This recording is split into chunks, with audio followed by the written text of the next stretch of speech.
الحمد للہ وحدہ والصلاة والسلام علی من لا نبی بعدہ اما بعد فاعوذ باللہ السمیع العلیم من الشیطان الرجیم من حمزہ ونفخہ ونفثہ بسم اللہ الرحمن الرحیم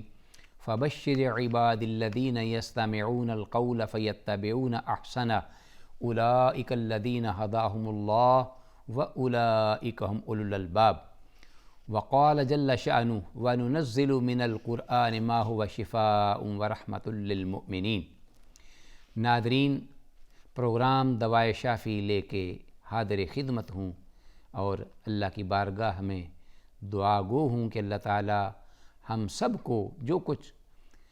اس پروگرام کے ضمن میں کتاب اللہ اور سنت رسول اللہ صلی اللہ علیہ وسلم کی تعلیمات کی روشنی میں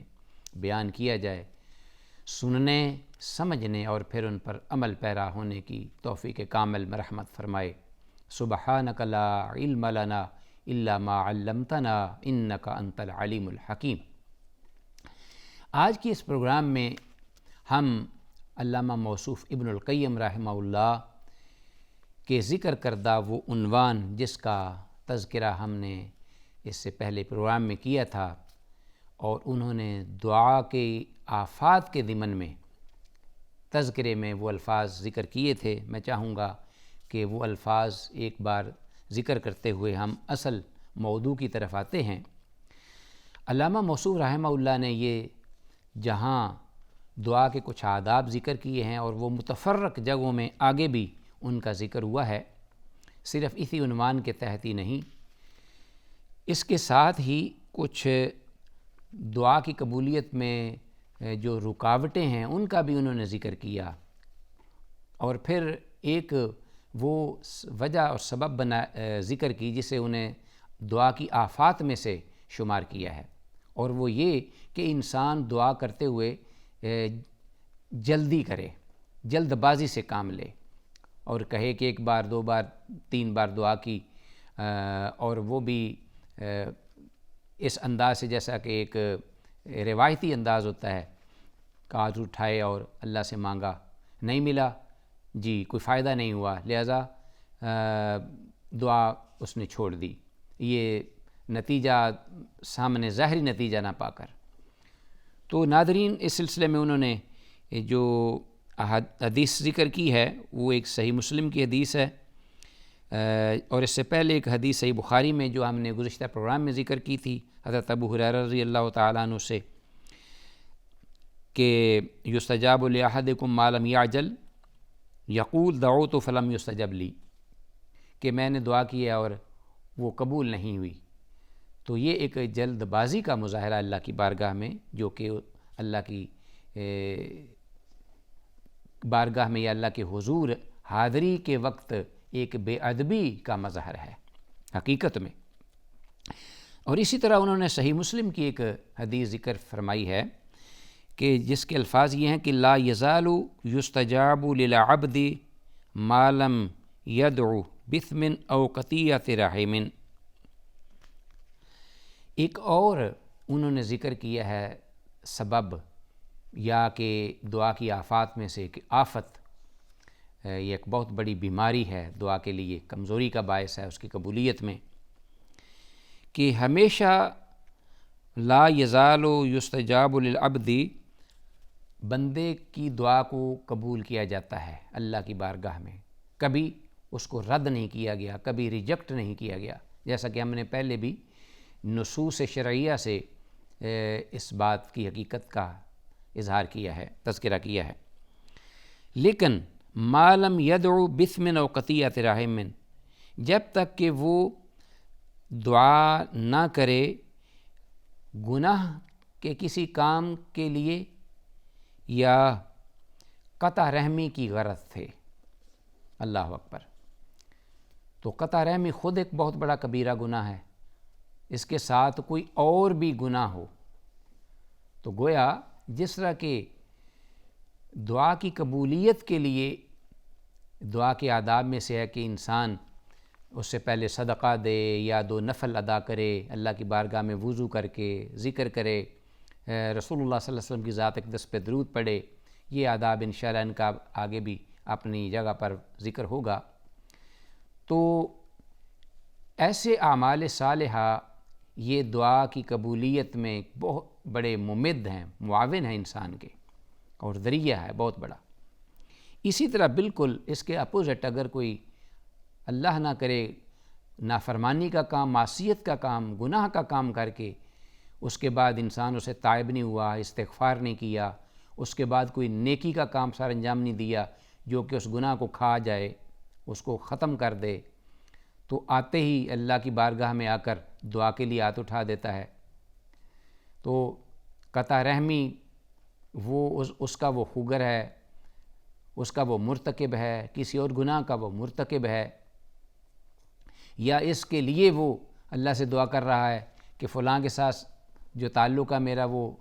ذہن میں، دل میں یہ کیفیات لیے ہوئے، یہ جذبہ لیے ہوئے وہ دعا کر رہا ہے، تو یہ دعا کے آداب کے بھی خلاف ہے اور دعا کی قبولیت میں بہت بڑا معنی بھی ہے اور آفات میں سے ایک آفت بھی ہے۔ تو رسول اللہ صلی اللہ علیہ وسلم کہ یہ الفاظ ہیں لا یزال یستجاب للعبد ما لم یدعو بثم او قطیعۃ رحم ما لم یستعجل، اور اسی طرح جب تک کہ وہ جلدی کا مظاہرہ نہ کرے، جلدی نہ کرے، جلد بازی نہ کرے۔ پہلے بھی ہم نے یہ حدیث ذکر کی ہے حضرت ابو ہریرہ رضی اللہ عنہ کی۔ قیل یا رسول اللہ، آپ صلی اللہ علیہ وسلم نے جب یہ بات فرمائی تو کہا گیا اے اللہ کے رسول صلی اللہ علیہ وسلم مل استعجال، جلد بازی سے کیا مراد ہے؟ یہ کوئی الفاظ ہیں کہ جب تک کہ وہ جلدی نہ کرے، تو اللہ کی بارگاہ میں اس کی دعا کو شرف قبولیت سے نوازا جاتا ہے۔ قال، آپ نے فرمایا یقول، کہ وہ یہ دعا کرنے کے بعد یا دعا کے دوران اس قسم کے الفاظ کہتا ہے قد دعوت وقد دعوت، میں نے دعا کی کرتا رہا، فلم ارى یستجاب لی، میرا نہیں خیال کہ دعا جو ہے وہ میری قبول کی جائے یا اس کا کوئی نتیجہ سامنے ہو یا نتیجہ خیز ثابت ہو، یہ پہلے ہم نے بات کر لی ہے۔ تو فیستحسر عند ذلك ویدع الدعاء، یہاں تک اس کی یہ جلد بازی یا اس کی ناامیدی پہنچ جاتی ہے کہ پھر وہ کیا کرتا ہے کہ مایوس ہو جاتا ہے، مایوس ہونے کے بعد پھر وہ اس عمل سے ہی وہ باز آ جاتا ہے یا وہ عمل سے رک جاتا ہے۔ کوئی دعا کر رہا ہے، کرتے کرتے دعا ختم کر دی، اللہ کی بارگاہ میں تہجد پڑھتا ہے، تہجد میں دعا کرتا ہے، ذکر اذکار کرتا ہے، اچھا کہتا ہے فائدہ کوئی نہیں ہو رہا، اکتاہٹ کا شکار ہوا، تہجد چھوڑ دی، قرآن حکیم کی تلاوت کی کہ اس کی برکات ہیں، ثمرات ہیں، کوئی خاص اس کے اثرات طبیعت پہ سامنے واضح ظاہر نہیں نظر ہوئے، تو اب ان اسباب کا جائزہ نہیں لے گا، ان رکاوٹوں کا، ان آفات کا کہ جو کہ اثر انداز ہونے کی اصل وجہ بنے ہوئے ہیں، کہ کیوں نہیں قرآن حکیم کی آیات بینات جو کہ حیات آفرین ہیں، جو دلوں میں انقلاب لے آتی ہیں، کہ پتھر دل جو ہیں وہ موم کر دیتی ہیں، کہ ان کا اثر کیوں نہیں ہو رہا؟ کیا الیاذ باللہ ان کے اندر تاثیر ختم ہو گئی ہے؟ نہیں، یہ جو پڑھنے والا ہے، جو عمل کرنے والا ہے، وہ اس بات کا جائزہ لے کہ کون سی آفات ہیں دیگر جو کہ اس راہ میں رکاوٹ ہیں، حائل ہیں، ان کا جائزہ لے، مایوس نہ ہو، اس دروازے کو نہ چھوڑے۔ اگر آج اس کی اس دعا کو قبول نہیں کیا گیا یا نتیجہ خیز نہیں ہوئی یا اس سے مطلوبہ چیز فوری نہیں مل پائی، تو ہو سکتا ہے کہ ایک وقت ایسا آئے کہ اس کے ساتھ، اس دعا کے ساتھ وہ وابستہ رہتا ہے، لگا رہتا ہے، مسلسل دعا کرتا رہتا ہے، تو اللہ احکم الحاکمین اس کا دل نرم کر دے اور ایمان میں نکھار آ جائے، تقویٰ میں بہار آ جائے، دعا کے اثرات شروع ہو جائیں اور پھر اس کا دل بھی مطمئن ہو جائے، پھر وہ اور زیادہ اس عمل میں آگے بڑھتا چلا جائے، نیکی کے کام میں۔ تو اس دعا کی قبولیت اس بات پہ ڈیپینڈ کرتی ہے کہ انسان اپنی ان کمی، اس کوتاہی، نقائص و عیوب کا جائزہ لے کر ان کا سد باب کرے۔ رسول اللہ صلی اللہ علیہ وسلم نے اسی طرف ہی یہاں ہماری رہنمائی فرمائی ہے۔ فَيَسْتَحْسِرَ عِنْدَ ذَلِكَ وَيَدَعُ الدُّعَاء، کہ وہ نا امید ہو جائے اور پھر دعا کو چھوڑ دے۔ ناظرین، جیسا کہ پہلے ہم نے یہ بات اس کی طرف اشارہ بھی کیا کہ انسان فطرتی طور پہ جلد باز ہے اور جلدی نتیجہ حاصل کرنے کا متمنی ہوتا ہے، اور یہ چاہتا ہے کہ میں جو کام عمل کر رہا ہوں اس کے فوری مجھے صلہ ملنا چاہیے،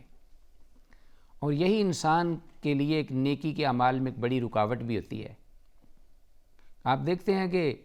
بہت سارے لوگ اس لیے اعمال صالحہ سے بعد رہتے ہیں، یہ رکے رہتے ہیں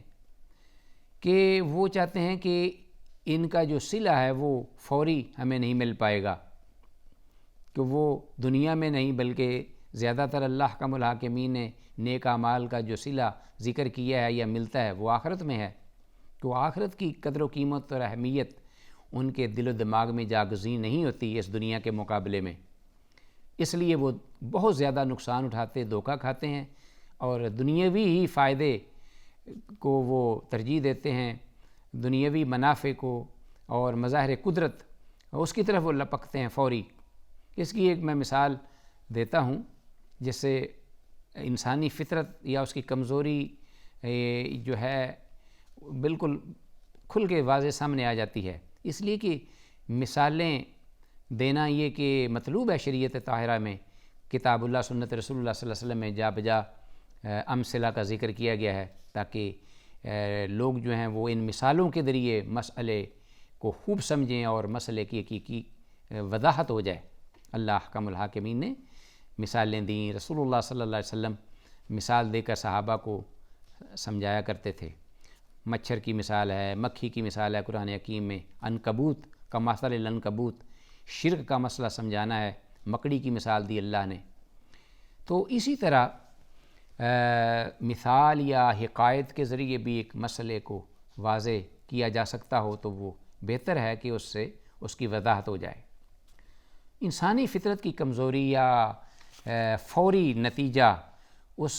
کی طرف میلان انسان کا بار بار کہ مجھے فوری اس کا صلہ ملے، فوری بدلہ ملے، اس کی ایک مثال بادشاہ نے اپنی رعایا کے ساتھ ایک عجیب سودا کیا، وہ یہ کہ اس نے اعلان کرا دیا کہ کل صبح جو سب سے پہلے شاہی پیلس جو ہے اس میں جس چیز کو وہ کوئی شخص چھو لے گا وہ اس کی ملکیت قرار پائے گی۔ اب ہر شخص جو تھا وہ بے تاب بھی تھا، بے چین بھی، پریشان بھی، جیسا کہ ایسے موقع پہ آپ دیکھتے ہیں کہ انسان کی یہ حالت ہوتی ہے۔ ہر شخص اس کشمکش میں، اب اسی سوچ و بچار میں، دنیاوی ہوس کے، لالچ کے جو مارے ہوئے جو ذہن ہیں، خاص طور پر بیمار ذہن، وہ تو ان چیزوں کی طرف لپکتے ہیں فوری طور پر۔ پوری رعایا جو تھی الا ماشاء اللہ، انہوں نے تو رات ہی اس بے تابی اور بے چینی میں گزار دی کہ صبح کون سی چیز جس کو میں جا کر شاہی محل میں سب سے پہلے ٹچ کروں اور وہ میری ملکیت قرار پائے۔ فبات الناس یذوقون لیلتہم، جس طرح کے لوگوں نے بے تابی اور پریشانی میں اپنی رات گزار دی۔ اب صبح جب ہوئی تو صبح لوگ بھاگے دوڑے اور کوئی کام نہیں سوجا ان کو، تو ہر کوئی شخص جو ہے وہ بے تاب ہے، پریشان ہے، دوڑ لگی ہوئی ہے کہ قیمتی سے قیمتی چیز جو ہے اس کو میں چھو لوں اور وہ میری اس کا میں مالک بن جاؤں۔ بادشاہ جو تھا وہ لوگوں کے اس انداز سے یہ ہنس بھی رہا تھا اور افسوس بھی کر رہا تھا، ان کی ظاہری جو ہوس پرستی تھی یا یہ جو کہ لالچ تھا، ہرس تھی، اس کو دیکھ کر۔ حتیٰ کہ جو شاہی گھوڑے تھے ان کو بھی، جانوروں کو بھی نہ چھوڑا گیا، لوگ ان کی طرف بھی لپکے کہ کسی طریقے سے ان کو ہم چھو لیں اور وہ ہماری ملکیت میں آ جائیں۔ لیکن ایک درویش جو کہ بڑا ہی سنجیدہ لیکن بظاہر مفلوق الحال مفلس محسوس ہو رہا تھا، وہ بڑی ہی آہستگی کے ساتھ ایک طرف چل رہا ہے، ایک طرف جا رہا ہے۔ بالآخر اس کا ٹھکانہ یا منزل کیا تھی؟ وہ جگہ یہاں کے بادشاہ بیٹھا ہوا تھا، اس نے جاتے ہی اس وقت کے بادشاہ سے جا کے سلام کیا اور اس کی پیشانی کو اس نے بوسہ دیا۔ اب دوسرے لوگ تو دوسری جتنی بھی محل کی ویلیوز تھی ان کی طرف لپکے، کسی کو کچھ ہاتھ آیا، کسی کو کچھ ہاتھ نہیں آیا۔ بہرحال وہ جو درویش تھا اس نے جا کر بادشاہ سلامت سے مصافحہ کیا اور گفتگو کی، ملا، تو بیٹھے بٹھائے پوری جو بادشاہی تھی وہ اس کو مل گئی، کیونکہ اس پوری سلطنت کا جو مالک تھا اس کو اس نے چھو لیا۔ ناظرین دیکھیے لوگوں کی ظاہری حرص ہوا کیا ہے، اکثریت وہ کس طرف لپکی؟ ظاہری چیزوں کی طرف، کہ جو فوری مل جائیں اور ہمیں حاصل ہو جائیں اور ہم ان کے مالک مل جائیں اور اس دنیاوی مادی زندگی میں اس سے فائدہ اٹھائیں۔ لیکن ایک شخص نے حقیقت حال کو سوچا، اس نے کہا کہ یہ دنیاوی جو چیزیں ہیں یہ فانی چیزیں ہیں، ان کی کوئی حقیقت نہیں، تو بہرحال یہ بڑی جلدی ختم ہو جائیں گی۔ تو اس نے ان سب سے جو بہتر چیز ہے اس کا فیصلہ کیا، انتخاب کیا کہ پوری وہ بادشاہی جس کے اندر وہ چیزیں تھیں اس کو حاصل کر لیا بیٹھے بٹھائے۔ ہم خالق ارض و سما کی طرف نہیں لپکتے، ہم خالق کی پیدا کردہ جو مادی چیزیں ہیں بظاہر، جن سے ہمیں دنیاوی مادی فائدہ نظر آتا ہے، اس کی طرف ہم لپکتے ہیں، اسی کی طرف ہم جاتے ہیں، اسی کی طرف ہم بھاگتے ہیں اور اسی کی طرف زیادہ ہمارا رجحان اور ذہن ہوتا ہے، اسی پر زیادہ اعتماد ہوتا ہے۔ خالق ارض و سما، جیسے یہ کسی نے کیا ہی خوب کہا کہ اللہ احکم الحاکمین جب کسی سے ناراض ہوتے ہیں نا، غصے میں آتے ہیں، تو اس سے وہ مادی چیزیں نہیں چھینتا اللہ، کیونکہ وہ تو ہو سکتا ہے کہ ایک نہ ماننے والا جو کافر اس کو اللہ زیادہ دے، زیادہ عطا کی ہوں۔ جو غیر مسلم نن مسلم آج ان کے پاس دنیاوی نعمتیں مسلمانوں کی نسبت زیادہ بظاہر نظر آتی ہیں، اللہ نے عطا کی ہیں ان کو، کیونکہ پورا خالق کائنات اللہ ہے۔ تو لیکن یہ ہے کہ اللہ جب کسی سے ناراض ہوتا ہے تو اس کو اپنی بارگاہ میں آنے سے روک دیتا ہے، توفیق نہیں دیتا، یعنی سجدے کی توفیق اس سے چھین لیتا ہے، عبادت کی، ریاضت کی، اپنی بارگاہ میں آنے کی، دعا کی توفیق چھین لے گا، کچھ بھی نہیں رہے گا باقی۔ تو اب یہ ہے کہ اسی پر کسی نے کہا کہ وہ ایک سجدہ جسے تو گراں سمجھتا ہے 1000 سجدوں سے آدمی کو دیتا ہے نجات۔ ایک سجدہ کر اللہ کی بارگاہ کو پکڑ لو، سب کچھ مل جائے گا۔ ناظرین اس پروگرام میں جو کچھ بھی ہم نے کہا سنا، دعا کی آفات کے حوالے سے یا ان چیزوں کے حوالے سے جو کہ دعا کی قبولیت میں رکاوٹ ہیں، اللہ تعالی ہمیں سمجھنے کی اور ان پہ عمل پیرا ہونے کی توفیق عطا فرمائے کہ ہماری دعائیں حقیقی اللہ کی بارگاہ میں قبول و منظور ہوں اور ہم اس سے دین و دنیا ہر اعتبار سے فائدہ اٹھائیں۔ ھذا ما عندی، السلام علیکم ورحمۃ اللہ وبرکاتہ۔